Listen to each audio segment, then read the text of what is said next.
الحمد لله رب العالمين والصلاة والسلام على سيدنا محمد أشرف المرسلين وعلى آله وأصحابه وأزواجه وأهل بيته أجمعين أما بعد. அன்புக்குரிய சகோதரர்களே, அல்லாஹ்வின் நல்லடியார்களே, ஞான வழி தோழர்களே, இன்று உங்கள் மத்தியில் நீண்ட நேரம் பேசுவதற்காக, உரை நிகழ்த்துவதற்காக நான் வந்திருக்கவில்லை. ஏனெனில் ஒவ்வொரு இரவும் தராவீஹுக்கு பிறகு இங்கே நீண்ட நேரம் பயான் நடைபெற்றுக் கொண்டிருக்கின்றது.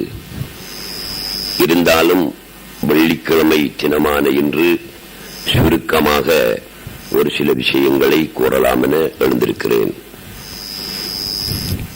அல்லாஹ் சுப்ஹானஹு வ தஆலா ஒரு வருடத்தில் 12 மாதங்களை அமைத்து அதில் ஒரு மாதமான இந்த ரமலான் மாதத்திலே அல்லாஹ் சுப்ஹானஹு வ தஆலா அடியார்கள் மீது இரக்கம் கொண்டு, அடியார்கள் மீது அன்பு கொண்டு இந்த ரமலான் மாதத்தை அமைத்து தந்திருக்கிறான். இது எப்படி அமைத்து தந்திருக்கிறான் என்றால், அல்லாஹ் சுப்ஹானஹு வ தஆலா தன்னுடைய ரஹ்மத் என்ற அருளையும், மக்ஃபிரத் என்று சொல்லக்கூடிய பாவ மன்னிப்பையும், இத்குன் மினன்னார் என்று சொல்லக்கூடிய நரகிலிருந்து விடுதலையையும் இந்த மாதத்திலே அமைத்து அல்லாஹ் சுப்ஹானஹு வ தஆலா ஒரு மலிவு விற்பனையாக, ஒரு சேலாக இந்த ரமலான் மாதத்தை தந்திருக்கிறான். நபியுல்லாஹி ஸல்லல்லாஹு அலைஹி வஸல்லம் சொன்னார்கள், ரமலானின் முந்தின 10 ரஹ்மத் என்றும், அதனுடைய நடுப்பத்து மக்ஃபிரத் என்றும், அதனுடைய கடைசி 10 இத்குன் மினன்னார் நரகிலிருந்து விடுதலை செய்யப்படுகின்ற 10 என்றும் சொன்னார்கள். அதில் ரஹ்மத்துடைய முந்தின 10 கடந்து விட்டது, போய்விட்டது. மக்ஃபிரத்துடைய நடுப்பத்திலே நாங்கள் இருந்து கொண்டிருக்கிறோம். முதலாவது 10 அல்லாஹும்ம அர்ஹம்னா பிரஹ்மதிக யா அர்ஹமர் ராஹிமீன், இறைவா உன்னுடைய ரஹ்மத் என்ற அருளை எங்கள் மீது சொரிவாயாக என்று அந்த 10 நாட்களும் கேட்டுக்கொண்டிருந்தோம். நடுப்பத்தாகிய இந்த 10 நாட்களிலும் அல்லாஹும்ம ஃகிர் லனா ஸுனூபனா வ ஹதாயானா குல்லஹா யா ரப்பல் ஆலமீன் என்று கேட்டுக்கொண்டிருக்கிறோம். கடைசியில் வரக்கூடிய 10 அல்லாஹும்ம அஅதிக்னா மினன்னார் வ அத்கில்னல் ஜன்னத யா ரப்பல் ஆலமீன் என்று கேட்க இருக்கிறோம். நாங்கள் அரபி மொழியில் அல்லாஹ்விடத்திலே இதை கேட்க தெரியாதவர்களாக இருந்தால் தாராளமாக தமிழிலும் கேட்டுக்கொள்ளலாம். முந்தின 10 அல்லாஹும்ம அர்ஹம்னா பிரஹ்மதிக யா அர்ஹமர் ராஹிமீன், அது சொல்லத் தெரியாதவர்கள், ஓதத் தெரியாதவர்கள், இறைவா உன்னுடைய ரஹ்மத்தை, அருள் மாரியை எங்கள் மீது சொரிந்தருள் புரிவாயாக என்று கேட்க வேண்டும், கேட்டிருக்க வேண்டும். இந்த நடுப்பத்திலே மக்ஃபிரத்துடைய 10, இந்த 10 அல்லாஹும்ம ஃகிர் லனா ஸுனூபனா வ ஹதாயானா குல்லஹா யா ரப்பல் ஆலமீன் என்று அரபியில் சொல்லத் தெரியாதவர்கள், இறைவா நாங்கள் செய்த தப்புகளையும் தவறுகளையும் நீ மன்னித்துக் கொள்வாயாக என்று தமிழிலே கேட்டுக்கொள்ள வேண்டும். பிந்தின 10 அல்லாஹும்ம அஅதிக்னா மினன்னார் வ அத்கில்னல் ஜன்னத யா ரப்பல் ஆலமீன் என்று அரபு மொழியில் சொல்லத் தெரியாதவர்கள், ஓதத் தெரியாதவர்கள், இறைவா நரகிலிருந்து எங்களை விடுதலை செய்து சுவர்க்கத்தில் நுழைத்து விடுவாயாக என்று நாங்கள் தமிழிலே கேட்டுக்கொள்ள வேண்டும்.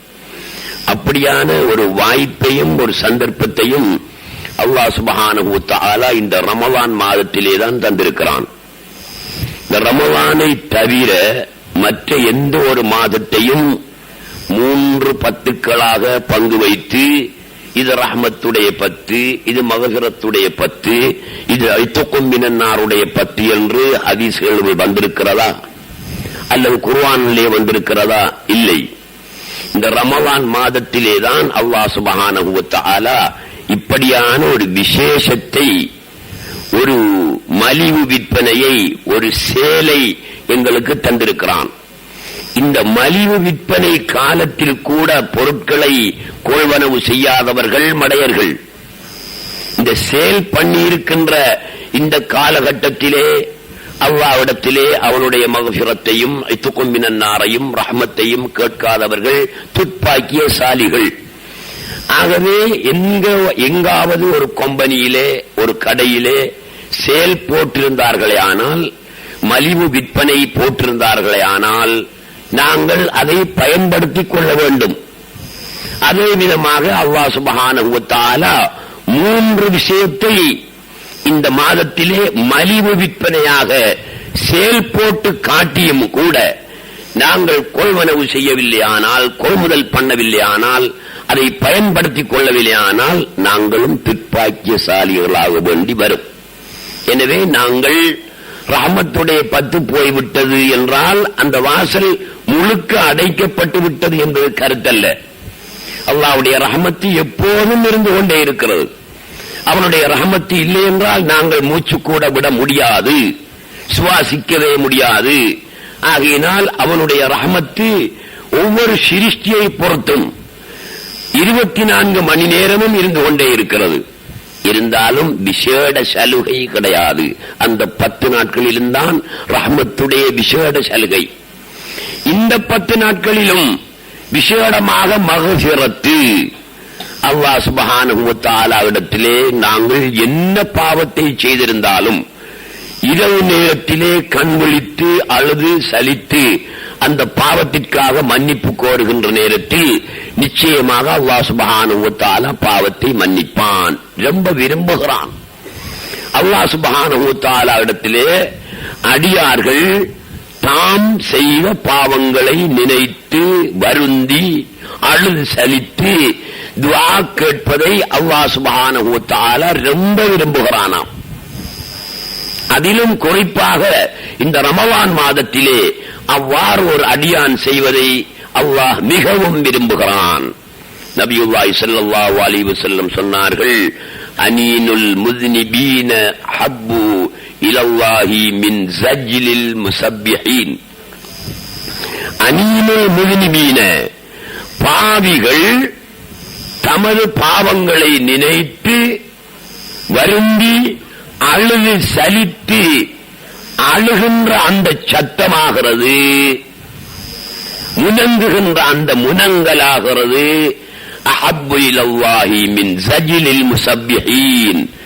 தஸ்பீஹ் செய்கின்ற கூட்டத்தாரில் இருந்து ஏற்படுகின்ற சப்தத்தை விட, இரைச்சலை விட அழுது சலிக்கின்ற அவனுடைய அந்த முனக்கம், அழுகை குரல் அல்லாஹ்வுக்கு மிகவும் விருப்பமானதாக இருக்கிறது என்று நபியுல்லாஹி ஸல்லல்லாஹு அலைஹி வஸல்லம் சொன்னார்கள்.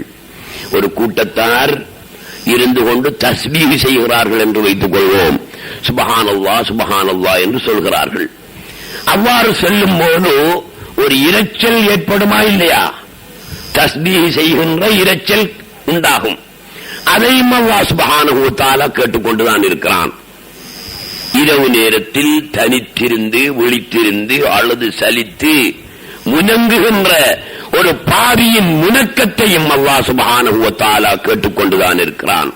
இந்த 2 சப்தங்களிலும், இந்த 2 குரல்களிலும் அல்லாஹ் சுப்ஹானஹு வ தஆலாவுக்கு மிக விருப்பமான குரலாக, மிக விருப்பமான சப்தமாக ஒரு பாவியின் முனக்கம், அழுகை இருக்கிறது என்று நபியுல்லாஹி ஸல்லல்லாஹு அலைஹி வஸல்லம் சொல்லி இருக்கிறார்கள். ஆகையினால் அல்லாஹ் சுப்ஹானஹு வ தஆலா ரொம்ப விரும்புகிறான். பாவ மன்னிப்பு நாங்கள் கேட்க வேண்டும் என்று அல்லாஹ் சுப்ஹானஹு வ தஆலா விரும்புகிறான். நாங்கள் கேட்காம இருக்கிறது தான் குறை. அவன் தருவதற்கு, அள்ளி வழங்குவதற்கு அவன் ஆயத்தமாகத்தான் இருந்து கொண்டிருக்கிறான். நாங்கள் கேட்காமல் இருக்கிறோம். வேண்டுமென்றால் 15ஆம் கிழமை தராவி தொழுது போட்டு இஸ்திக்பார் செய்து துஆ கேட்போம். பிந்தின 27ஆம் கிழமை வருகிறது. அன்று இபாதத்து செய்துவிட்டு அல்லது சலித்து நாங்கள் புலம்பி கேட்கின்றோம். இந்த 2 நாட்களில் மட்டும் கேட்கக்கூடாது, இந்த ரமலானில் மாத்திரம் கேட்கக்கூடாது. எல்லா காலத்திலும் அல்லாஹ் சுப்ஹானஹு வ தஆலா இடத்திலே அவனுடைய மக்ஃபிரத்தை கேட்டுக்கொண்டே இருக்க வேண்டும். நான் கடந்த இரவுகளில் நான் ஒரு உதாரணம் சொன்னேன். அல்லாஹ் சுப்ஹானஹு வ தஆலா தன்னுடைய பாவ மன்னிப்பை மக்ஃபிரத்தை தன்னிடத்திலே வைத்துக் கொண்டிருப்பது அவனுக்கு ரொம்ப கஷ்டமாக இருக்கிறதாம். அடியார்களுக்கு பாவ மன்னிப்பை வழங்காமல் தன்னிடத்திலே அந்த பாவ மன்னிப்பை வைத்துக் கொண்டிருப்பது அவனுக்கு ரொம்ப கஷ்டமாக இருக்கிறதாம். எப்படி அளவு கஷ்டம், எந்த மாதிரி கஷ்டம், அதை நபியுல்லாஹி ஸல்லல்லாஹு அலைஹி வஸல்லம் விளங்கப்படுத்தி சொன்னார்கள். ஒரு பெண் குழந்தையை பிரசவித்தாள், குழந்தையை பெற்றெடுத்து விட்டாள், குழந்தை மரணித்து விட்டது. பிறந்து மறுகணமே குழந்தை மரணித்து விட்டது, மௌத்தாகிவிட்டது. அவளுடைய மார்பில் பால் சுரக்குமா இல்லையா? குழந்தையை பெற்றெடுத்தவளுடைய தாயுடைய மார்பிலே பால் சுரக்கும். அவளுடைய 2 மார்புகளிலும் பால் சுரந்து மார்பு வீங்கி மார்பிலே வலி ஏற்பட்டு விட்டது. ஏன்? அந்த மார்பிலே இருக்கின்ற பாலை சுவைத்து குடித்து வெளியே எடுப்பதற்கு குழந்தை இல்லை, மரணித்து விட்டது. 2 மார்பும் வீங்கி வலி ஏற்பட்டு அவள் தெரு தெருவாக அலைந்து திரிகிறாள். யாராவது பால் ஊட்டுவதற்கு குழந்தைகள் இல்லையா? என்னுடைய மார்பிலே பால் சுவைத்து என்னுடைய வேதனையை குறைப்பதற்கு, என் மார்பின் வீக்கத்தை குறைப்பதற்கு குழந்தைகள் இல்லையா என்று தெரு தெருவாக அவள் அலைந்து திரிகிறாள் என்று வைத்துக் கொள்வோம். அப்படியான ஒரு பெண்ணுடைய நிலைதான் அல்லாஹ் சுப்ஹானஹு வ தஆலாவுடைய நிலை என்று நபியுல்லாஹி ஸல்லல்லாஹு அலைஹி வஸல்லம் சொன்னார்கள். அவனிலே, அவனுடைய தாத்திலே, அவனுடைய வஜூதிலே சுரந்திருக்கின்ற மன்னிப்பென்ற பாலுக்கு அளவுண்டா? கிடையாது. அதை பருகுவதற்கு யாரும் இல்லை என்றால் அவனிலே அடக்கி வைத்திருப்பது அவனுக்கு கஷ்டமாக இருக்கிறதாம். ஆகவே பால் குடிக்கும் குழந்தைகள் போல் நாங்கள் அந்த மார்பிலே இருந்து பால் சுவைத்தால் அவனுக்கு வேதனை குறையும், அந்த பெண்ணுக்கு வேதனை குறையும் அல்லவா? அதே போன்று நாங்களும் அல்லாஹ்விடத்திலே பாவ மன்னிப்பை தா என்று கேட்டு கேட்டு அவனுடைய பாவ மன்னிப்பை பெறுவதற்கு நாங்கள் ஆயத்தமாக இருக்க வேண்டும். அல்லாஹ் சுப்ஹானஹு வ தஆலாவும் அந்த பாலை எங்களுக்கு தருவதற்கு எந்நேரமும் ஆயத்தமாகிக் கொண்டிருக்கிறான். இது ஒரு சந்தர்ப்பம், நடுப்பத்து ஒரு சந்தர்ப்பம். இதை நீங்கள் புரிந்து கொள்ள வேண்டும் சகோதரர்களே. அதே நேரத்தில் நபியுல்லாஹி ஸல்லல்லாஹு அலைஹி வஸல்லம் சொன்னார்கள், மன் சாம ரமலான ஈமானன் வ இஹ்திசாபன் வஃபிர லஹு மா தகத்தம மின் தன்பி.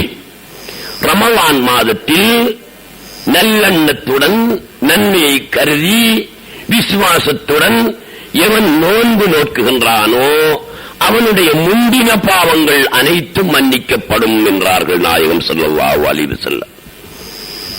ஒரு வேலைக்கு ஏற்ற கூலி தான் கொடுக்கணும், ஒரு வேலைக்கு ஏற்ற கூலி தான் கொடுக்கணும். குறையும் கொடுக்கக்கூடாது, கூடையும் கொடுக்கக்கூடாது.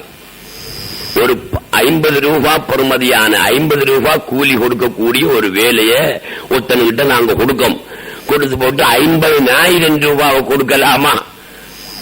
அதுவும் பொருத்தமில்லை. அல்லாஹ் சுப்ஹானஹு வ தஆலா என்ன சொல்கிறான்? ரமலானில் நோன்பு நோற்றவனுக்கு அவனுடைய முந்தின பாவங்கள் அனைத்தும் மன்னிக்கப்படுமாம் என்று சொல்கிறான். எனக்கு இப்ப 56 வயசு. நான் இந்த 55 வருஷமும் நோம்பு பிடிக்கல, 55 வருஷமும் தொழல்ல, 55 வருஷமும் எந்த நன்மையான காரியமும் செய்யல, 55 வருஷமும் நிறைய பாவங்களையே செய்து குவித்து வைத்திருக்கிறேன் என்று வைத்துக் கொள்வோம். இந்த வருடம் இந்த 56வது வயதில் நான் ரமலான் மாதம் நோன்பு நோட்பதன் மூலம் 55 வருடங்களும் செய்த அனைத்து பாவங்களும் மன்னிக்கப்படுகிறது என்றால் வேலைக்கு தகுந்த கூலியா அல்லது கூலி கூடையா? கூலி கூட. 55 வருஷமும் செய்த பாவத்தை மன்னிக்கிறாம். இந்த ஒரு வருஷத்துல, இந்த ரமலான் மாதத்துல மாத்திரம் நோன்பு நோட்பதினால் 55 வருஷம் செய்த பாவங்களையும் அல்லாஹ் சுப்ஹானஹு வ தஆலா மன்னிக்கிறானாம் என்றால் 50 ரூபாய் கொடுக்க வேண்டிய ஒரு வேலைக்கு 50,000 ரூபாய் கொடுப்பது போன்றல்லவா இருக்கிறது. அல்லாஹ் சுப்ஹானஹு வ தஆலாவுடைய கூலியை பார்த்தீர்களா? நாங்க நெச்சிக்கப்படா, நானும் நெச்சிக்கப்படா, நீங்கள் நெச்சிக்கப்படா. ஏதோ நாங்கள் இப்போது நோன்பு நோட்பது போல் ரமலான் மாதம் நோன்பு நோற்றால் அனைத்து பாவங்களும் மன்னிக்கப்படுகின்றன என்று நினைத்துவிடக் கூடாது. ஏன்னா நாங்க ரொம்ப லேசான வேலையை தான் செய்யறோம். காலையிலிருந்து மாலை வரைக்கும் திங்காம குடிக்காம இருக்கும், இவ்வளவுதானே. பெரிய வேலையாம்பி இல்லையே. எத்தனையோ கட்டங்கள்ல நீங்க வியாபாரத்துக்காக போகிறீர்கள், வேலைகளாக போகிறீர்கள், பிரயாணங்கள் செய்கிறீர்கள். எத்தனையோ சந்தர்ப்பங்கள்ல பகல் நேரத்தில் திங்காம குடிக்காம பிரயாணம் செய்து வாருங்களா இல்லையா? நம்ம ஊர்ல கூட வீட்டில் இருக்கக்கூடிய நேரத்தில் கூட ஏதாவது பெரிய வேலைகள் வந்தால் சாப்பிட மறந்து காலை சாப்பாடும் இல்ல, பகல் சாப்பாடும் இல்ல, பெரிய கவலையோட சொல்லிக் கொள்றோம். முந்தை பாருங்க தம்பி, சரியான வேலை, காலையில சாப்பிடையும் இல்ல, பகல் சாப்பிடையும் இல்லை என்று சொல்கிறோம். காலையில பகலையில சாப்பிடாம இருக்கிறது பெரிய வேலையா? கஷ்டமான வேலையா? இல்லை. அதுவும் இல்லாமல் காலையில சகருக்கு நல்லா சாப்பிட்டு விடுகிறோம், நோம்பு திறந்தவுடன் நல்லா சாப்பிடுகிறோம். என்ன வித்தியாசம்? பட்டணி கிடைக்கலையே, நாங்க பசியோடு இருக்கிறதுக்கு எங்களுக்கு சந்தர்ப்பம் கிடைக்கலையே. பகல் காலையில சாப்பிடுறது சகருக்கு சாப்பிடுறோம், பகல் சாப்பாட்டை நோம்பு திறந்துட்டு சாப்பிடுறோம், மகரிபுக்கு பிறகு சாப்பிடுறோம். இவ்வளவுதான் வித்தியாசம். அப்ப இது ஒரு பெரிய சாதனையா? இது பெரிய ஒரு வேலையா? அப்படி ஒரு கூலியை கொடுப்பதற்கு கட்டுமையான வேலையா இருந்தா பரவாயில்ல. அல்லாஹ் சொல்லி இருந்தான், ஆமண்டா ரமலான்ல நோன்பு நோற்றவனுக்கு அவனுடைய முந்தின பாவங்கள் அனைத்தையும் மன்னிக்கப்படும் என்று சொல்லி இருந்தா, உண்மையிலே ரமலானில் நோன்பு நோட்பது கஷ்டமான வேலையாகவும் இருந்தா அது பொருத்தம்தான். வேலைக்கேற்ற கூலி என்று கொள்ளலாம். இது வேலைக்கேற்ற கூலி அல்ல, வேலையை விட பெரிய கூலி. 50 ரூபாவுக்குரிய வேலைக்கு 50,000 ரூபாய் கூலி தருவது போன்று அல்லாஹ் சொல்லுகிறான். என்ன அர்த்தம்? உள்ளால் உள்ளபடி நோன்பு நோற்றவனுக்கு அவனுடைய முந்தின பாவங்கள் எல்லாம் மன்னிக்கப்படும். அதுதான் உண்மை. எங்களை போல சகருக்கு வயிறு முட்டை அடிச்சிட்டு நோன்பு திறந்துட்டும் வயிறு முட்டை அடிச்சு போட்டு இரவைக்கு படுக்கிற வரைக்கும் அல்லது சகர் சுபகு வரைக்கும் வேண்டியத்தை எல்லாம் சாப்பிட்டு இருக்கிறானே, இந்த அடிப்படையில் நோன்பு நோக்கிறானே, இவனுடைய பாவங்கள் அத்தனையும் மன்னிக்கப்படும் என்று நாங்கள் கருதிவிடக் கூடாது. நோன்பை நோன்பாக நோக்க வேண்டும். நோன்பு நோட்டா தம்பி காலத்தால 8 மணி ஆகுள்ளே பசி ஏற்படுறோம். முகத்துக்குள்ள சும்மா பிக்கணும், பசி அறிக்கணும். ஆருக்கு ஏற்படுது 8 மணிக்கு? சொல்லுங்க பாப்போம். அல்ல 10 மணிக்கு தான் ஏற்படுதா பசி? அல்ல 12-1 மணிக்கு தான் பசி வந்து பகரெல்லாம் பிச்சு இருக்குதா? அல்ல பின்னேற 4 மணி 5 மணிக்கு தான் யாருடைய வைத்தியாவது பிச்சு எடுக்குதா பசியினால, பசி கொடுமையினால? இல்ல. ஏன்? சகருக்கு சாப்பிட்ட சாப்பாடு என்ன செய்யுது? அது ஜீரணமாகுது. விகரத்தால 4-5 மணிக்கு தான் நல்லா ஜீரணமாகி வருகிறது. பசியே இல்லை.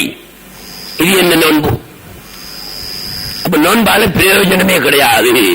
ஆகையினால்தான் நபியுல்லாஹி ஸல்லல்லாஹு அலைஹி வஸல்லம் சொன்னார்கள், உள்ளால் உள்ளபடி நோன்பு நோற்று அங்கு பகலெல்லாம் பசியோடு இருந்து நோன்பை திறக்கின்றானே அவனுடைய குற்றங்கள் அத்தனையும் தான் மன்னிக்கப்படும். அப்ப கஷ்டப்படணும். கஷ்டப்பட்டா தான் உருப்படியான ஒரு பொருளாக மாறலாம். இது போல எந்த அளவுக்கு நப்சுக்கு உடலுக்கு நாங்க கஷ்டத்தை கொடுக்கின்றோமோ அந்த அளவுக்கு தான் பிரயோஜனம் கிடைக்கும். எந்த அளவு சுகத்தை அனுபவிக்கின்றோமோ அந்த அளவு எங்களுக்கு நன்மை கிடைக்காது. உதாரணமாக வச்சுக்குவோம், எங்க வீட்டுல, நம்ம வீட்டுல ஒரு இரும்பு துண்டு சும்மா பூமியில மண்ணில கிடந்து இறந்து இட்டு கரல் படிஞ்சு சும்மா கிடக்கு. அது என்ன பெருமதி? அதுக்கு ஒரு பெருமதியும் இல்லை. ஒரு அஞ்சத்துக்கு பெருமதி என்றாலும் அவன் என்ன செய்வான்? அதை வித்து போட்டு அஞ்சத்து காசு எடுத்துக்குவான். அது கரல் பிடிச்சி கரை படிந்து இட்டு போய் மண்ணோட மண்ணா கிடக்கு. வீட்டுல கிடக்கு 50 வருஷமா அவன் பார்த்துக்கிட்டே இருக்கான். ஒருவன் வந்து அந்த இரும்பு துண்டை எடுத்து கொல்லனுகிட்ட கொண்டு போய் கொடுத்து இத கிளீனா துப்பரவாக்கி அடிச்சு கிடிச்சு இதுல ஒரு பாக்கு வெட்டி செஞ்சு சாடா என்று கொடுத்தான் கொல்லனுகிட்ட. கரை படிந்த ஒரு இரும்பு துண்டு. இத கொல்லன் எடுத்து என்ன செய்வான் தம்பி? அப்படி மடக்கி இப்படி செஞ்சு இந்த வாக்க வெட்டி என்ன கொடுப்பான்? இல்ல. உடனே என்ன செய்வான்? கொல்லன் எடுத்து தன்னுடைய உலையிலே வைப்பான், நெருப்புக்குள்ள வைப்பான். உலையிலே வைப்பான் என்றால் நெருப்பிலே போடுவான். நெருப்பில போட்டு காய்ச்சுவான். ஆட்டி ஆட்டி ஆட்டி ஆட்டி அந்த இரும்பை நெருப்பினுடைய நிறம் வரும் வரைக்கும் காய்ச்சுவான். காய்ச்சி எடுக்கக்குள்ள அதில் இருந்த கரைகள் குறைகள் எல்லாமே பறந்து போயிடும். நெருப்புல போட்டு விட்டு காய்ச்சக்குள்ள அதில் இருக்கிற கரை இருக்குமா? துரு இருக்குமா? துரு பறந்து போகும், கரையும் பறந்து போகும். நெருப்புடைய நிறத்துக்கு அந்த இரும்பு துண்டு வரும். வந்த உடனே என்ன செய்வான்? அத குரட்டால பிடிச்சி எடுத்து இரும்பு கட்டிக்கு மேல வச்சு சுத்தியலால என்ன செய்வான்? அடிப்பான். எத்தனை அடி அடிப்பான்? அவன் நினைத்த உருவம் வரும் வரையும், தான் நினைத்திருக்கின்ற அமைப்பு வரும் வரையும் அடிப்பான். அடிச்சா ஒரு அளவு நெஞ்சிரும், வளைஞ்சு கிளஞ்சி வரும். திருப்பி எடுத்து உலையிலே வைத்து சூடாக்குவான். மீண்டும் அது நெருப்பினுடைய நிறத்துக்கு சூடாகி நெருப்பு கட்டி போல வரும் அந்த இரும்பு துண்டு. மீண்டும் எடுத்து இரும்பிலே வைத்து சுத்தியலால அடிப்பான். அடிச்சு அடிச்சு அடிச்சு பகலைக்கெல்லாம் மினக்கட்டு கஷ்டப்பட்டு பாக்கு வட்டியினுடைய உருவத்தில் அமைச்சு அந்த இரும்பு துண்டை கொடுத்தவன்கிட்ட கொடுக்கான். இவன் கொண்டு போய் கடையில சோவால் வைக்கான். எவ்வளோட விலை? 250 ரூபாய் விலை போட்டு வைக்கான். 250 ரூபாய் பெறுமதியாக வந்த சாமானது 5 சதத்துக்கும் பெறுமதியற்று கிடந்துச்சு. மணல்ல இரும்பு துண்டு கரை படிந்து. அதுதான் இப்போது 250 ரூபாய் பெறுமதியான ஒரு பொருளாக, அதுவும் இல்லாம சோக்கஸ்ல அலுமாரியிலே மேலே ஏறிக்கொண்டிருக்கக்கூடிய நிலையை அடைகிறது. இதே போன்றுதான் இன்சான், இதே போன்றுதான் மனிதன். இவனுடைய பாவச் செயல்களினால் இவனுடைய கல்வியில் கரை படுகிறது. அதை நீங்கள் விளங்கிக் கொள்ள வேண்டும். கல்லா பல் ரான அலா குலூபிஹிம் மா கானூ யக்ஸிபூன். அவர்களுடைய கல்வில் அவர்கள் செய்த பாவத்தினால் கரை படிந்து விட்டது என்று அல்லாஹ் சுப்ஹானஹு வ தஆலா சொல்கிறான். ஹஜருல் அஸ்வத் கல்லிரிக்கே மக்காவுல காபத்துல்லாவுல இருக்கக்கூடிய ஹஜருல் அஸ்வத் கல்லு, அந்த கல்லு பாலை விட வெண்மை நிறமுடையதாகத்தான் சுவர்க்கத்திலே இருந்து இறக்கப்பட்டது. சுவர்க்கத்தில் இருந்து அது இறக்கப்படுற நேரம் பாலை விட வெள்ளை நிறமுடையதாகத்தான் இருந்தது. உன்சில ஹஜருல் அஸ்வது மினல் ஜன்னதி வஹுவ அப்யது மினல் லபன் ஃபகத் சவ்வதத்துஹு ஹதாயா பனி ஆதம். ஆதமுடைய மக்கள் எல்லாம் சேர்ந்து வெள்ளை நிற கல்லை கருங்கல்லாக கருப்பு நிறக்கல்லாக மாற்றிவிட்டார்கள் என்று நாயகம் ஸல்லல்லாஹு அலைஹி வஸல்லம் சொன்னார்கள். அது பாலை விட வெண்மை நிறமுடைய கல்லாகத்தான் சுவர்க்கத்திலிருந்து வந்த வெள்ளக்கல்லு தான். எந்த அளவு வெள்ளக்கல்லு தெரியுமா? அதுக்கு ஒளி இருந்தது. அந்த ஒளி எந்த அளவுக்கு வீசியதோ, எந்த எல்லைக்குள் அந்த ஒளி பரவியதோ அந்த எல்லையைத்தான் ஹரம் ஹரம் என்று சொல்கிறார்கள். மக்காவுல ஹரம் ஷரீப் என்று சொல்றாங்கல்லவா? இந்த ஹரம் எந்த எல்லை?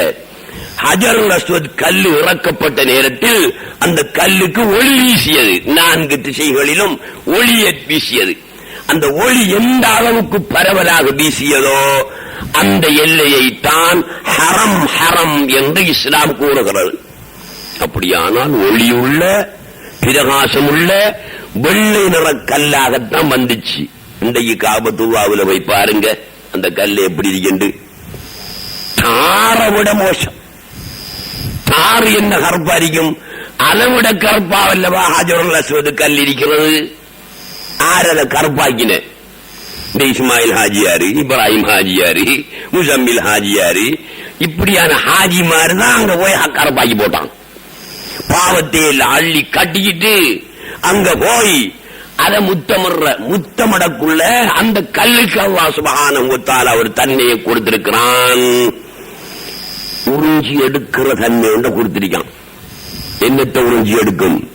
பாவங்களை, பாவக்கரைகளை இன்சானுடைய கல்வியில் இருந்து உறிஞ்சி எடுக்கக்கூடிய ஒரு தன்மையை அந்த கல்லுக்கு கொடுத்திருக்கிறான். இவர் ஹாஜியார் போய் வட்டிக்கு கொடுக்கிற, விபச்சாரம் செய்கிற, ரேஸ் போடுற, கள்ளக்கடத்தல் வியாபாரம் பண்ற எல்லா வேலையும் செஞ்சு போட்டு அந்த கல்லை போய் முத்தமிடக்குள்ள அதிர குணத்தாக காட்டும் தானே. அது என்ன செய்யுது? இவன் பாவம் அவ்வளவையும் உறிஞ்சி எடுத்து தான் கருப்பாகவே இவனை பிள்ளையாக்குது. அதனால இவர் மக்கத்திலிருந்து வரக்குள்ள அன்று பிறந்த பாலகனை போல வாராராம், எந்த பாவமும் இல்லாமல். இப்படி அந்த கல்லு பாவங்களை தான் வாங்கி தான் கருப்பாகி மற்றவர்களை சுத்தப்படுத்துகிறது போல,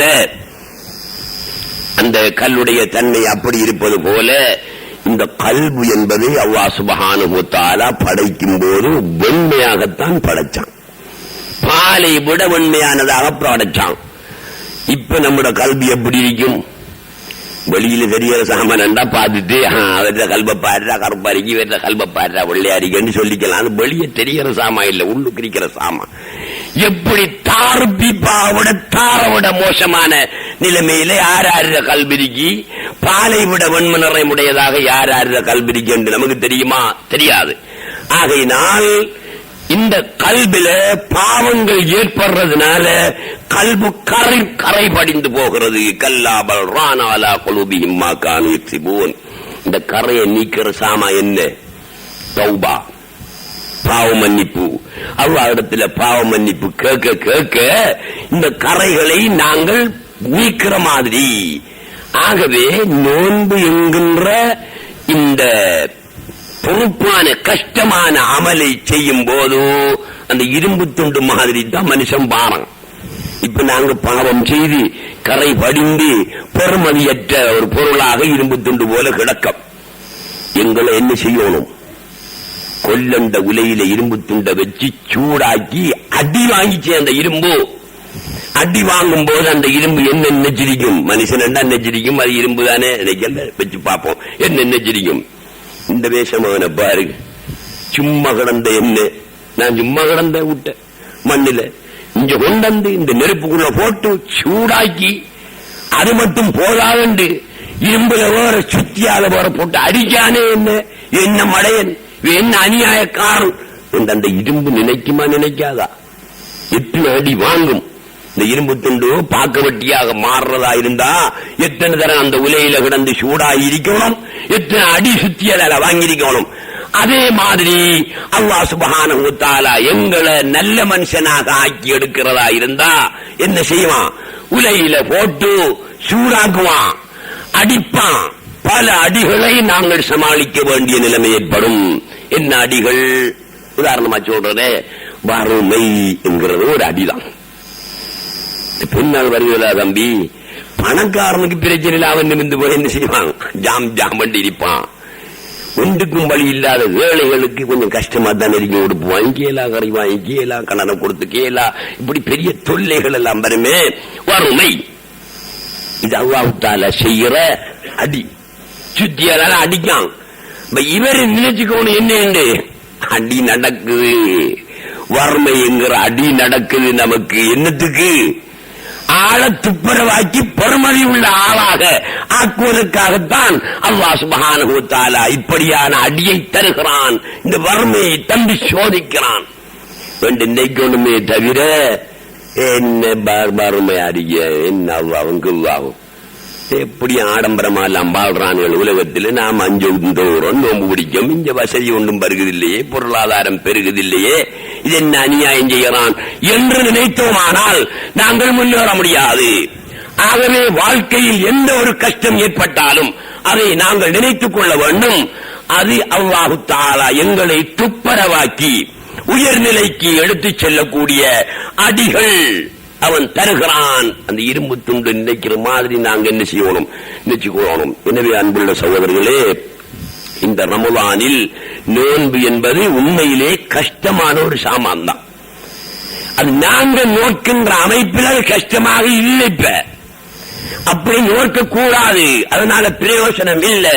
கல்புக்கு நூறானியத்து பிரகாசம் ஏற்பட மாட்டாது, கல்பு கண்கள் திறக்காது. அப்ப எப்படி நோக்க வேண்டும், இஸ்லாம் எப்படி சொல்லியிருக்கிறதோ அப்படி நோக்க வேண்டும். கம்மின் சாயிமின் லைஸமின் சியாமிஹி இல்லல் ஜூ வல் அத்ஷ்.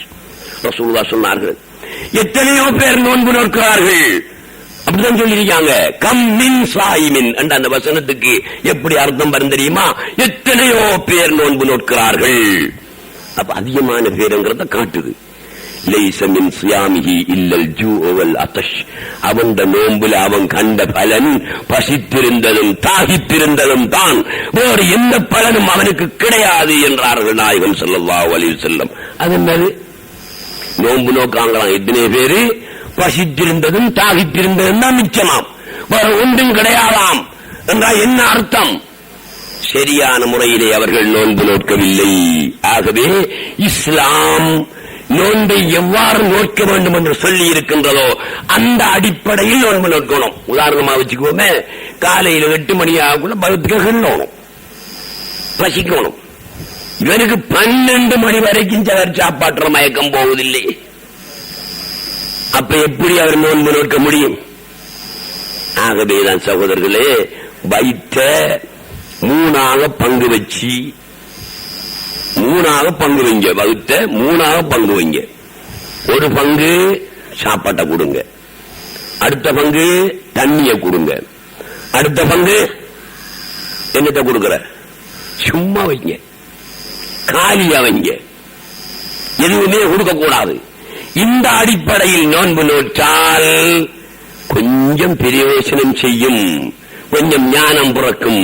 பசித்திருப்பதினால் தான் எல்லாமே இயங்கும். பசித்திரிஞ்சு பாருங்க, எல்லாமே சரியா இயங்கும். வயிறு முட்டை சாப்பிட்டு போட்டு ஏப்பம் விட்டுட்டு கிடந்தா ஒன்றுமே இயங்காது, எல்லாம் மோசமான நிலைக்கு போய்விடும்.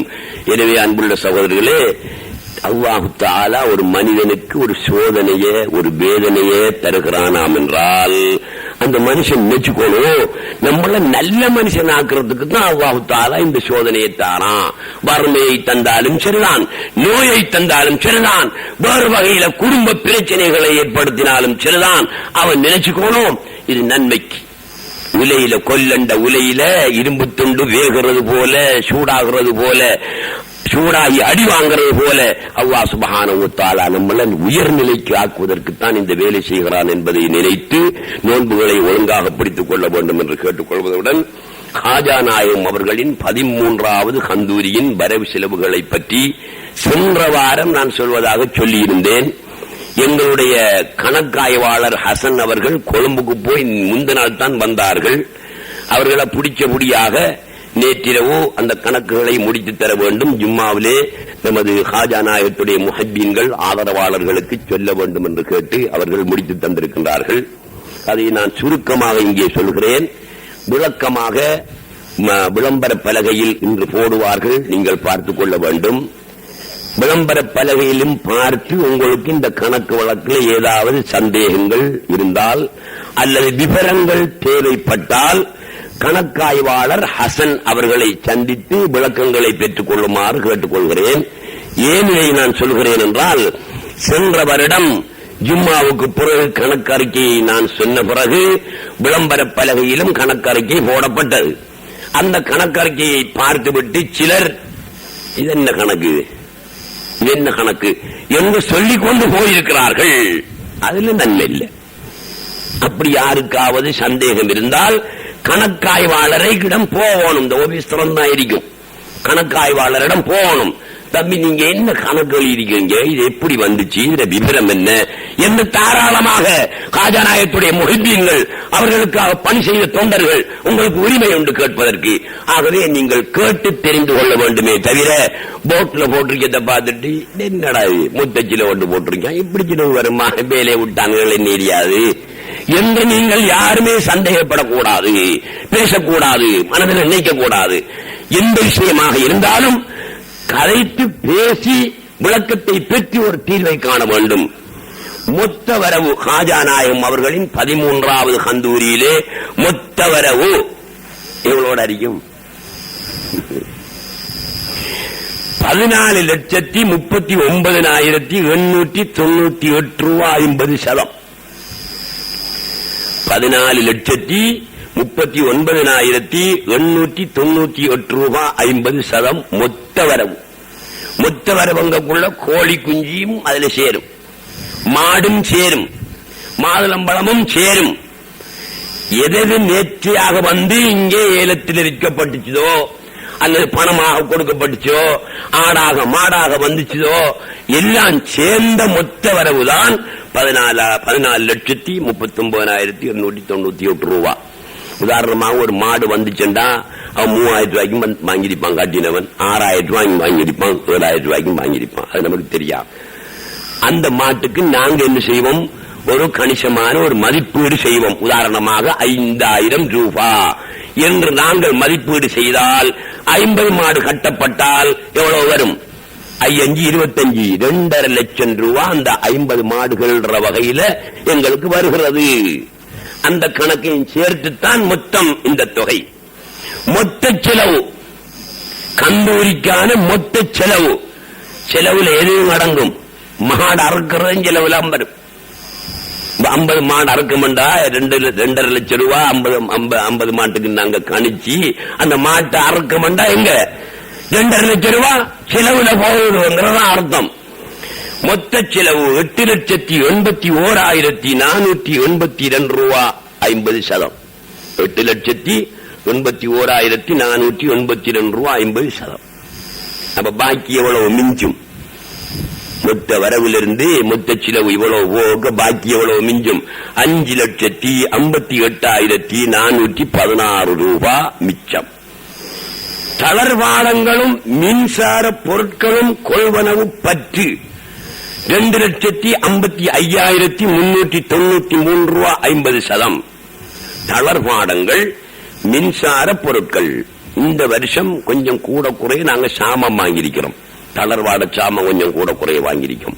மின்சார பொருட்கள் டி பல்பு, டெக்கரேஷன் பல்பு மற்றும் இந்த முறை கொஞ்சம் பந்தலையும் நாங்க நீட்டிருக்கோம். அதுக்குரிய குழாய் சாமான் வாங்கின வகையிலே 41,000 ரூபாய் வந்துச்சு. இந்த வகையில இந்த சாமான்கள்லாம் இப்ப ஸ்டோர்ல என்ன செய்யுது, கைவசம் இருக்கிற சாமான்.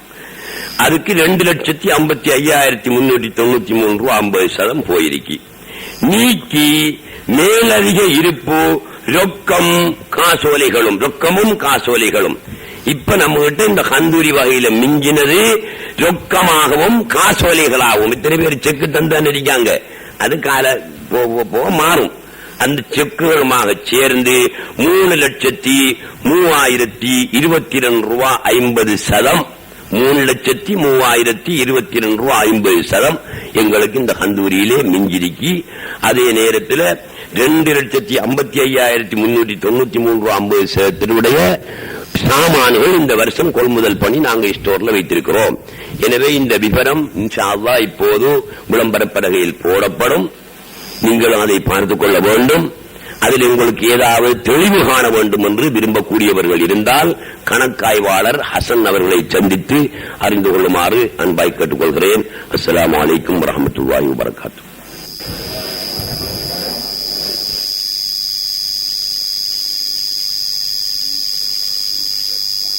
தெரியுமா, நீ எப்படி உயிர்ப்பிக்கிறாய் என்பதை நான் காணும் போதுதான் எனக்கு மனச்சாந்தி ஏற்படும்.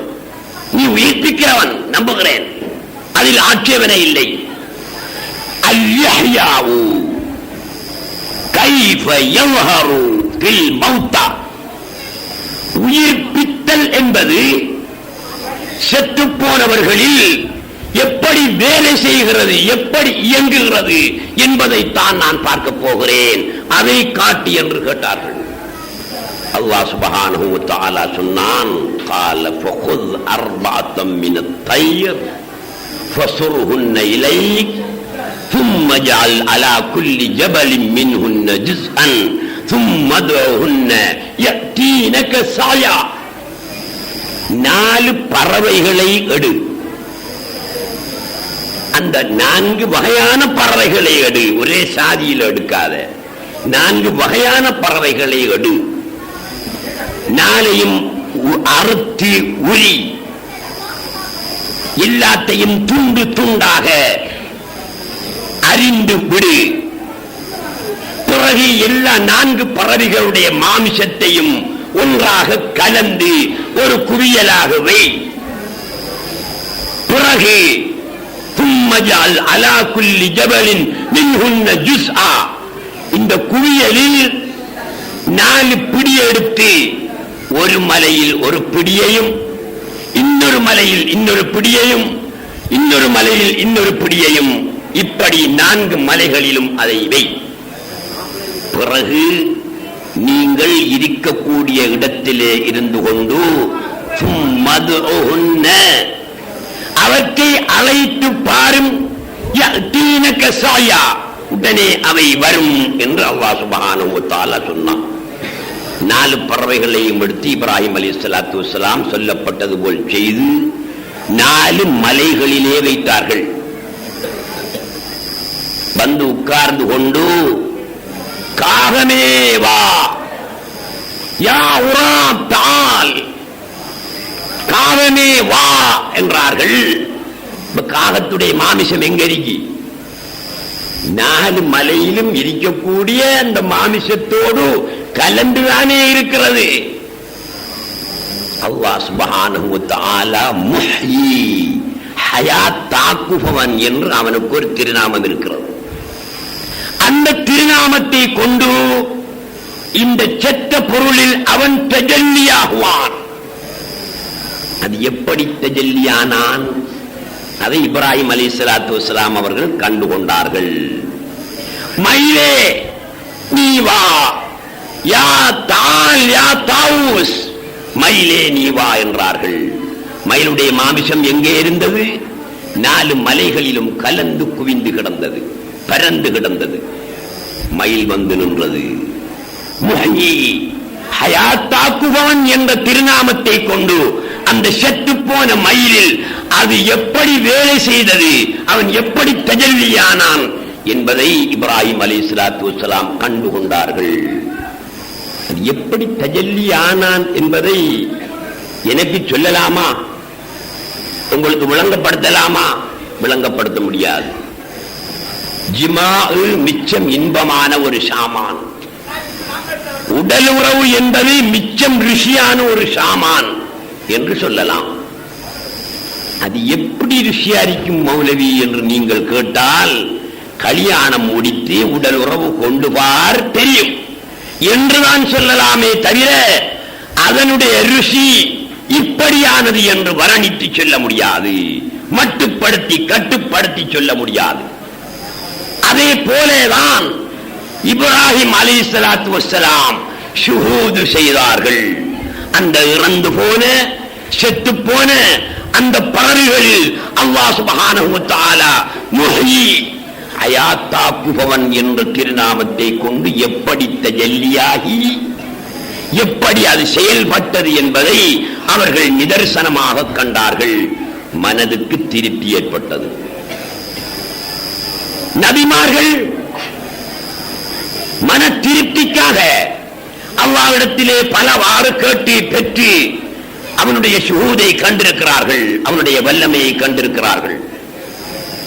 உஸைர் அலைஹிஸ்ஸலாத்து வஸ்ஸலாம் அவர்களை பற்றி அல்லாஹ் சுப்ஹானஹு வ தஆலா குர்ஆனிலே சொல்லுகிறான், கேள்விப்பட்டிருப்பீர்கள். அவு கல்லதி மர்ர அலா கர்யத்தின் வஹிய ஹாவியத்துன் அலா உரூஷிஹா قال أنى يحيي هذه الله بعد موتها فأماته الله 100 عام ثم بعثه قال كم لبثت قال لبثت يوما أو بعض يوم قال بل لبثت 100 عام فانظر إلى طعامك وشرابك لم يتسنه وانظر إلى حمارك وَلِنَجْعَلَكَ آيَةً لِلنَّاسِ. அந்த தொடரிலே அல்லாஹ் சுப்ஹானஹு வ தஆலா அந்த சரித்திரத்தை முடிக்கிறான். இப்ராஹிம் அலைஹிஸ்ஸலாத்து வஸ்ஸலாம் அவர்களை போல் ஒரு நபிதான் உஸைர் அலைஹிஸ்ஸலாத்து வஸ்ஸலாம். கேள்விப்பட்டிருப்பீர்கள். உஸைர் அலைஹிஸ்ஸலாத்து வஸ்ஸலாம் அவர்கள் ஒரு நபி. அவர்களுக்கும் இப்ராஹிம் அலைஹிஸ்ஸலாத்தை போல் ஒரு ஆசை ஏற்பட்டது. அல்லாஹ்வுடைய வல்லமையை, அவனுடைய வல்லமை இந்த சிருஷ்டியிலே செயல்படுவதை நிதர்சனமாக காண வேண்டும். செத்துப்போன பொருட்களை எப்படி அவன் உயிர்ப்பிக்கிறான் என்பதை நிதர்சனமாக பார்க்க வேண்டும் என்ற ஆசை அவர்களுக்கு ஏற்பட்டது. உடனே தன்னுடைய வீட்டிலே இருந்து ஒரு பிரயாணத்தை தொடங்குகிறார்கள். அந்த பிரயாணத்திலே இந்த உண்மையை நாங்கள் கண்டறிந்து கொள்ள வேண்டும் என்று புறப்படுகின்றார்கள் உஸைர் அலைஹிஸ்ஸலாத்து வஸ்ஸலாம் அவர்கள். நான் எதை சொல்கிறேன்? அல்லாஹ்வுடைய வல்லமை கட்டுப்பாடுடையதல்ல, கட்டுப்பாடு அப்பாற்பட்டது. அப்படியான வல்லமை ஒலிமார்களுக்கும் உண்டாகும். அந்த வல்லமைகள் சிருஷ்டியில் எப்படி வெளியாகின என்பதை நபிமார்களும் அவுலியாக்களும் நிதர்சனமாக கண்டு நம்பி இருக்கிறார்கள். அந்த காட்சிகளை பெற்றிருக்கிறார்கள் என்பதைத்தான் நான் சொல்லுகிறேன். உஸைர் அலைஹிஸ்ஸலாத்து வஸ்ஸலாம் பைத்துல் மக்திஸ் வழியாக போகிறார்கள். பைத்துல் முகத்தஸ் என்று நாங்கள் சொல்கிறோமே, ஜெருசலத்திலே இருக்கக்கூடிய பைத்துல் மக்திஸ் பள்ளிவாயிலுக்கு பக்கத்தால் போகிறார்கள். அவு கல்லதி மர்ர அலா கர்யத்தின், ஜெருசலத்தை தான் அல்லாஹ் சுப்ஹானஹு வ தஆலா கர்யத் என்று சுற்றி காட்டுகிறான், குறிப்பிடுகிறான். அந்த ஊருக்கு பக்கத்தால் உஸைர் அலைஹிஸ்ஸலாத்து வஸ்ஸலாம் போய் கொண்டிருக்கிறார்கள். அந்த ஊர் பாழடைந்து போய் கிடக்கிறது.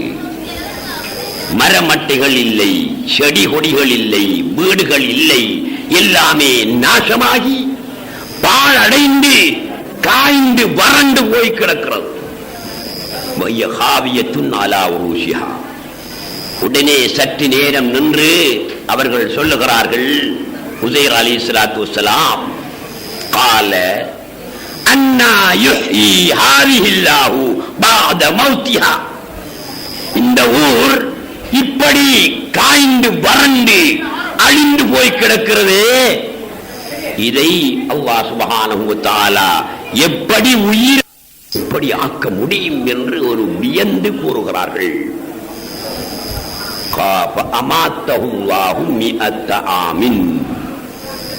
அல்லாஹ் சுப்ஹானஹு வ தஆலா இப்போது என்ன செய்ய வேண்டும்?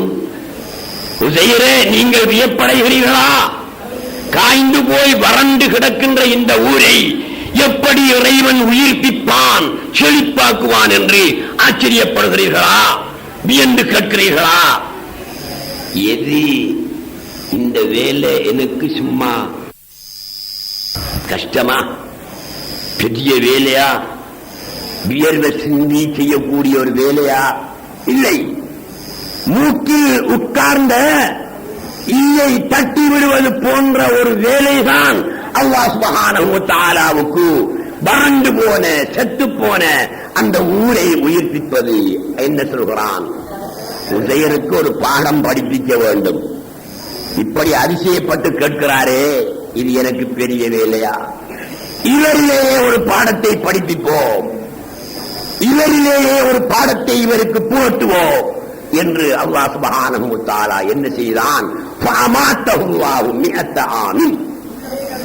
100 வருஷம் அவரை மௌத்தாக்கி போட்டான் அல்லாஹ் சுப்ஹானஹு வ தஆலா. உடனே மௌத்தா போயிட்டார். அவர் மௌத்தாவுக்குள்ள காலை நேரம் தான் இந்த சம்பாஷணை நடந்தது. அந்த நேரத்தில் தான் அவர் மௌத்தாகிறார். ஃபஅமாத்தஹு அல்லாஹு 100 ஆமின். 100 வருஷம் மௌத்தாயிருந்தார். சும்மா பாதா 100 வருடங்களுக்கு பிறகு அல்லாஹ் சுப்ஹானஹு வ தஆலா அந்த இடத்திலிருந்தே அவரை எழுப்புகிறான். எழும்பி நிக்காரு மனுஷன் உசைர் அலைஹிஸ்ஸலாத்து வஸ்ஸலாம். கால அல்லாஹ் கேட்கிறான், கம் லபிஸ்த, எவ்வளவு நேரம் நீங்க மௌத்தா இருந்திருப்பீங்கன்னு கேட்டான். கம் லபிஸ்த, எவ்வளவு நேரம் நீங்க மௌத்தா இருந்திருப்பீங்கன்னு கேட்டான். சூரியனை பார்த்தார். சூரியன் மறையிற மாதிரி தெரியுது. எந்த நேரத்தில் அவர் மௌத்தானு? காலையில மௌத்தானு. ஹயாத்தாகி உயிர் பெற்று எழும்பினார். சூரியன் மறைகிறது போல தெரியுது என்று சொல்லுவாரு. கொஞ்ச நேரம் தான் சொல்லுவாரு. காலையில 8 மணிக்கு மௌத்தா இருந்தா 6 மணிக்கு சூரியன் மறையுது என்று வைத்துக் கொள்வோம். எத்தனை மணித்தியாலம்? 8க்கும் 6க்கும் இடையில எத்தனை மணித்தியாலம்? கணக்கு தெரியாம இருக்கிறீங்க நீங்க. 10 மணித்தியாலம். அப்ப காலையில் 8 மணிக்கு மௌத்தான உசைர் அலைஹிஸ்ஸலாத்து வஸ்ஸலாம் 6 மணிக்கு உயிர் பெற்றார்கள். சூரியன் மறைய போகிறது. ஏறத்தாழ 10 மணித்தியாலம். என்ன சொன்னார்கள்? கால கம் லபிஸ்த, எவ்வளவு காலம் நீங்க மௌத்தா இருந்தீங்க என்று அல்லாஹ் கேட்டதற்கு, கால லபிஸ்து யௌமன், ஒரு பகல் நான் மௌத்தா இருந்திருக்கிறேன் என்று சொன்னார்கள். ஏன் காலையில மௌத்தானவங்க முழிக்கும் போது உயிர் பெற்று எழும்பும் போது சூரியன் மறைய போகுது.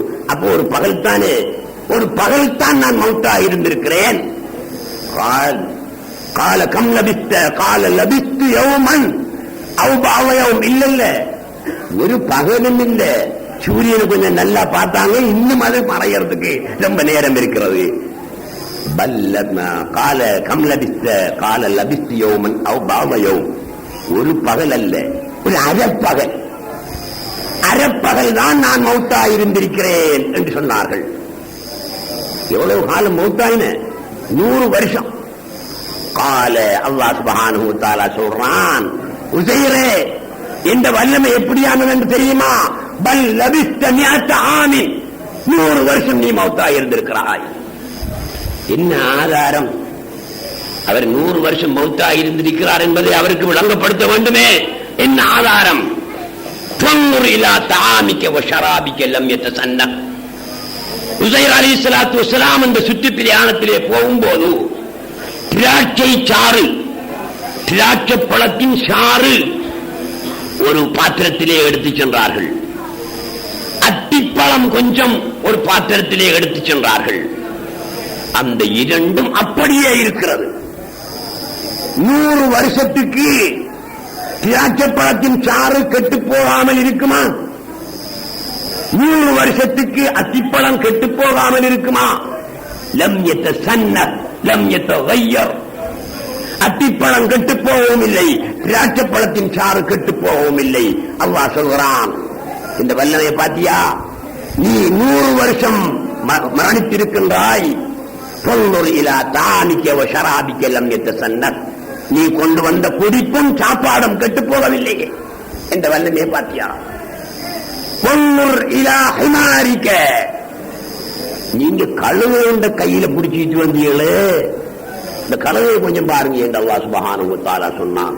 கழுதையை திரும்பி பார்த்தார்கள். கழுதையும் இவர்களோட செத்து போச்சு. 100 வருஷத்துக்கு பிறகு தான் எடுத்த கழுதையை பார்க்கிறார்கள். எலும்பு கூட இறந்து போய் கிடக்கிறது. அவ்விடத்திலே ஒரு எலும்பு கூட இறந்து செத்து உச்சி மண்ணுடன் மண்ணாகி கிடக்கிறது. அல்லாஹ் சுப்ஹானஹு வ தஆலா சொன்னான், இப்ப உங்களுக்கு விளங்குதா? நீங்க 100 வருஷம் மௌத்தா இருக்கிறீங்கிறத இதுல விளங்கிக்குங்க.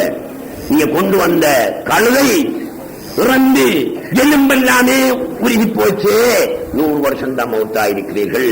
இந்த கழுதையை நான் எழுப்பி காட்டுறோம் பாருங்க என்று சொல்லி அல்லாஹ் சுப்ஹானஹு வ தஆலா முஹ்யி ஹயாத்தாக்குபவன் என்ற திருநாமத்தை கொண்டு அந்த கழுதையிலே தஜல்லியானான். அவனுடைய உயிர்ப்பித்தல் என்ற சுபத்தை அந்த கழுதையிலே செயல்பட்ட போது கழுதை எழுந்து நின்றது. அல்லாஹ் சுப்ஹானஹு வ தஆலா உசைர் அலைஹிஸ்ஸலாத்து பார்த்து கேட்கிறான், பார்த்தீர்களா? இதுதான் என்னுடைய வல்லமை. வலம்மா தபய்யன லஹு, இறுதியிலே இவர்களுக்கு உண்மை விளங்கிய போது, தெளிவான போது, கால இன்னி அஅலமு அன்னல்லாஹ அலா குல்லி ஷைஇன் கதீர், அல்லாஹு தஆலா சகல வஸ்துவின் மீதும் சக்தி பெற்றவன் என்பதை நான் புரிந்து கொண்டேன் என்றார்கள். கண்ணால் கண்டு கொண்டார்கள். இதே மாதிரி அவுலியாக்களுடைய வரலாறிலும் நிறைய இருக்கின்றன. சொல்ல போனால் நேரம் நீண்டவிடம் ஒன்றை மட்டும் சுட்டிக்காட்டி முடித்துக் கொள்கிறேன். நீனார் முகமது வலியுல்லா பாசிப்பட்டினத்திலே வாழ்ந்து கொண்டிருக்கின்ற நீனார் முகமது வலியுல்லா அவர்கள் நிறைய கிராமத்துக்கள் காட்டினவர்கள். ஒரு சந்தர்ப்பத்திலே அவர்களுக்கு ஒரு இந்து மனிதன், இந்து மதத்தைச் சேர்ந்த ஒருவன் பால் கொடுத்து வந்தான் வழக்கமாக. ஒரு நாள் பால் கொண்டு வரவில்லை. விசாரித்தார்கள். அவன் இறந்து விட்டான் என்ற செய்தி கிடைத்தது.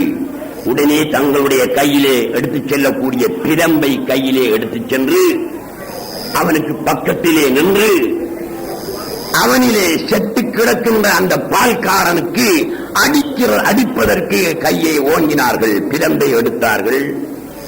பின்னால் சென்ற அவர்களின் தந்தை, அதாவது அவர்களுடைய பெயர் ராவுத்தர் வலியுல்லா அவர்கள், பின்னால் சென்று மகன் ஓங்கிய கம்பை பிடித்தார்கள். மகனே, என்ன செய்ய போகிறாய்? நான் இவரை உயிர்ப்பிக்கப் போகிறேன். இல்லை, உயிர்ப்பிக்க கூடாது. உலகத்திலே அத்தனை பேருக்கு மரணம் சகஜம், வரத்தான் வேண்டும். நீ உயிர்ப்பிக்க கூடாது. பாப்பா, நீங்கள் மட்டும் என்னுடைய கம்பை பிடித்து என்னை தடுத்திருக்காவிட்டால் நான் இவருக்கு அடித்திருப்பேன். அடித்திருந்தால் இவர் மட்டுமல்ல, ஆதம் அலைஹிஸ்ஸலாத்து வஸ்ஸலாம் அவர்கள் முதல் அவர்களுக்கு பின்னால் இன்று வரை இறந்து போன அத்தனை பேர்களும் உலகத்திலே எழுந்து நின்றிருப்பார்கள். எப்படியான வல்லமை! அப்படி நடந்திருந்தா எவ்வளவு பெரிய இதா போகும். அதற்காக அதை செய்யவில்லை. எனவே அன்புள்ள சகோதரர்களே, நேரம் நெருங்கிவிட்டது. இன்றிரவு பயான் வைப்பதில்லை என்றுதான் நாங்கள் முடிவு செய்திருந்தோம். இருந்தாலும் பரக்கத்துக்காக பயான் கொஞ்சம் சொல்ல வேண்டும். ஏல விற்பனை பொருட்களில் ஒரு சிலரை மட்டும் விற்பது, மற்றவைகளை நாளை இரவைக்கு விற்பது என்று முடிவெடுத்து இப்போது உங்கள் மத்தியிலே ஏல விற்பனை பொருட்கள் நிறைய எக்கச்சக்கமாக வந்திருக்கின்றன. நேற்றிரவும் ஏல விற்பனை பொருட்களில் மிஞ்சிய பொருட்கள் இருக்கின்றன. இன்றிரவும் மிஞ்சக்கூடிய பொருட்களையும் நேற்றிரவு மிஞ்சிய பொருட்களையும் நாளை இரவு இஷா தொழுகையின் பின் பள்ளிவாயிலே ஏல விற்பனை செய்யப்படும். நீங்களும் அதில் கலந்து கொள்ள வேண்டும் என்று கேட்டுக்கொள்கிறேன். அஸ்ஸலாமு அலைக்கும்.